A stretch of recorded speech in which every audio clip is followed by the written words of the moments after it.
Hello everyone, welcome back to Let's Talk About Singing. My name is Marco. I'm a singer, songwriter, voice teacher from Italy, living in New York City. Strange things have definitely been happening recently in the music industry. Kate Bush is on top of the charts all over the world with Running Up That Hill because the song was featured in a very crucial episode of the new season of Stranger Things, which I personally love.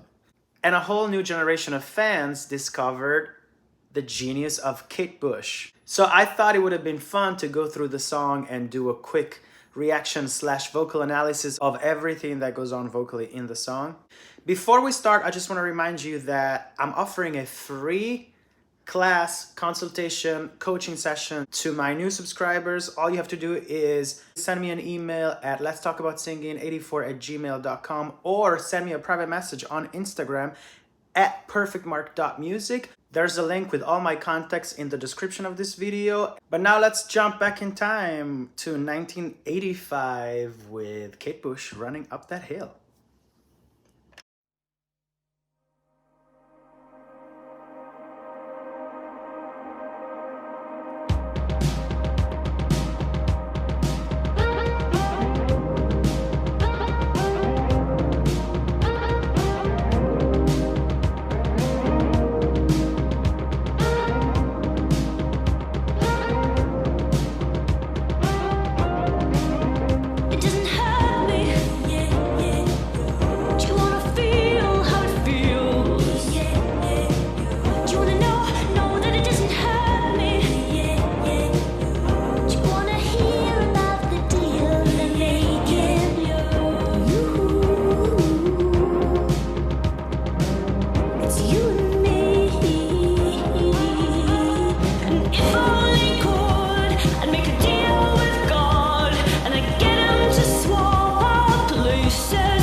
That intro, it's so great. That drum beat is so driven and already intense. And that distorted guitar with that very particular sound, everything is so 80s, everything sets the mood right away for something that is dramatic and mysterious and very cinematic. And Kate Bush vocals here are definitely very dramatic and somehow deeper than her usual. We are used to hear Kate Bush hitting higher notes, using a lot of head voice, having like a thin, soft tone. But here we have a taste of her lower, rounder, chestier voice, which is, in my opinion, gorgeous. The drama is emphasized by the way she says those words. It doesn't hurt me, hurt me. She really pushes on some words like hurt me. You wanna know that it doesn't hurt me. Sometimes she speeds up and sometimes she slows down to create this dynamic effect. And speaking of dynamics, she definitely pulls back in the pre-chorus when she says, it's you and me. We go from that rich, deep, rounder tone of the verse to a softer, breathier, more mixy sound. Same thing in the chorus, we have this, if I only could, I make a deal with God.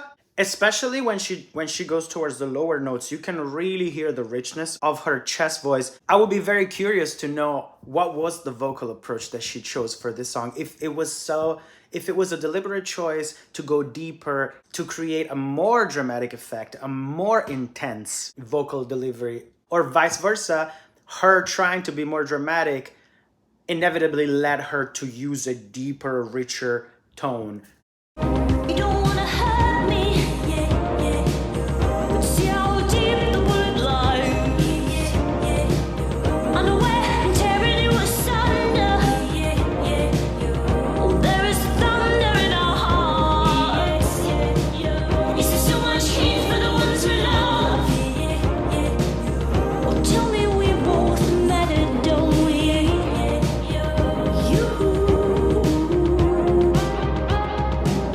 It's you and me.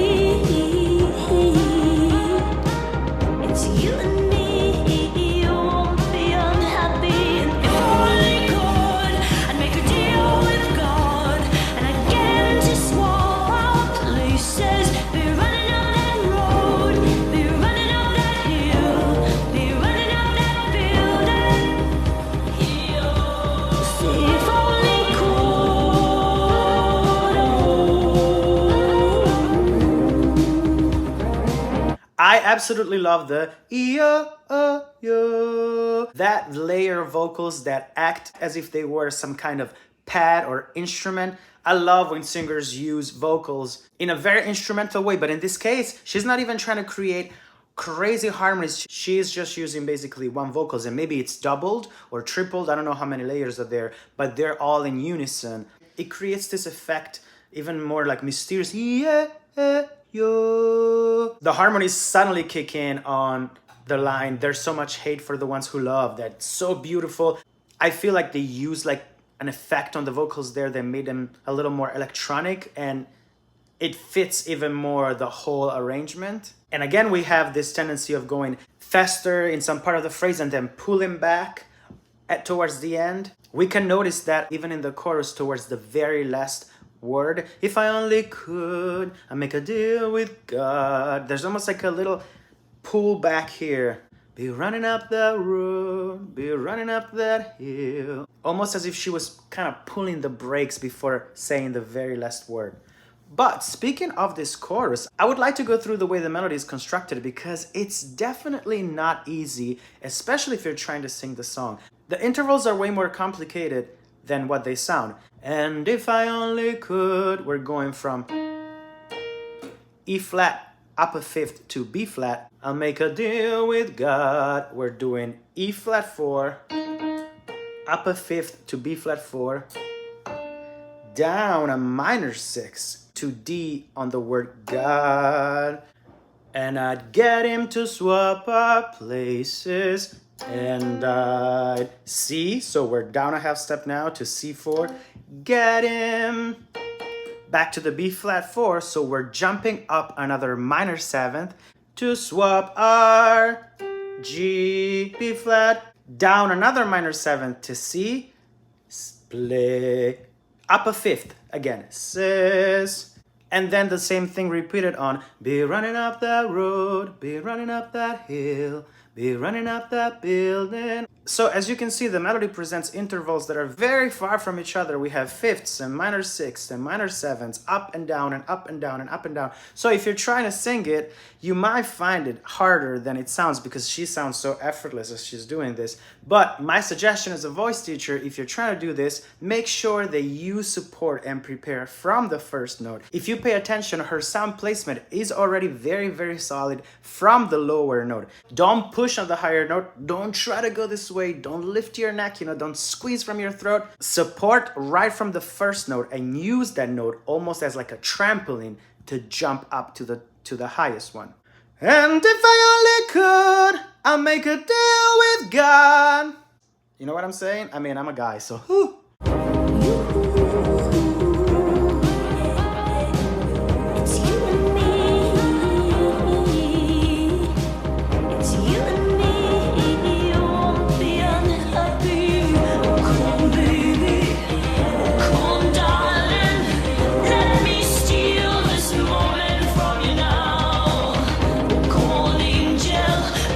Come on, darling, let's exchange the experience.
Amazing.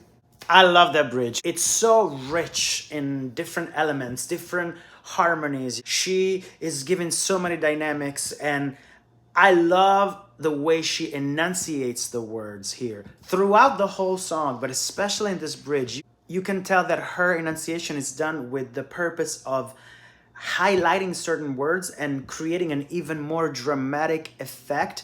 Even the way she uses the words, in a rhythmical way, and sometimes she's almost dragging them a little bit. Let's exchange the experience, right? The way she is spreading that line on the music. Another element that I really love is the use of little gasps and little, breaths in a rhythmical way. Some people are often criticizing singers for breathing too heavily, or they don't like the fact that they can hear breaths in between phrases. I love it. I mean, we need to breathe in order to sing. We're human.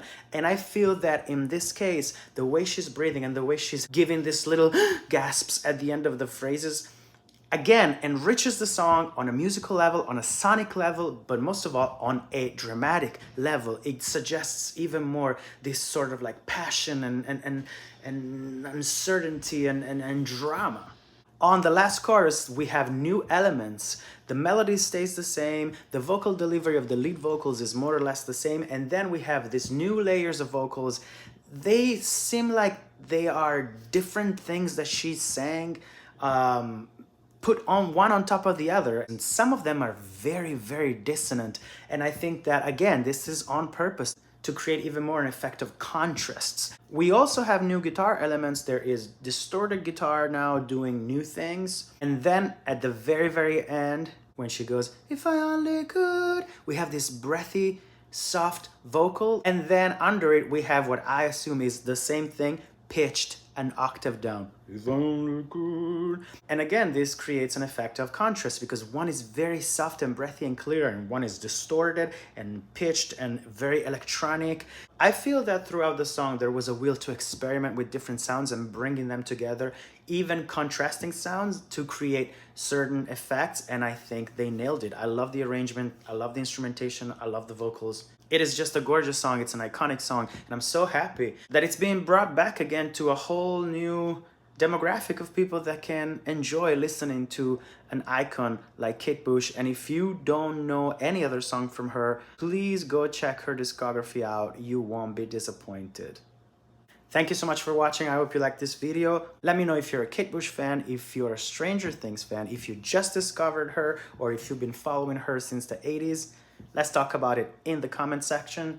Once again, if you want to book a free class, consultation, coaching session with me, all you have to do is send me an email at letstalkaboutsinging84@gmail.com or a DM on Instagram at perfectmark.music. All my contacts are in the description of this video. My name is Marco. This is Let's Talk About Singing. I'll see you soon with another reaction and vocal analysis. Ciao.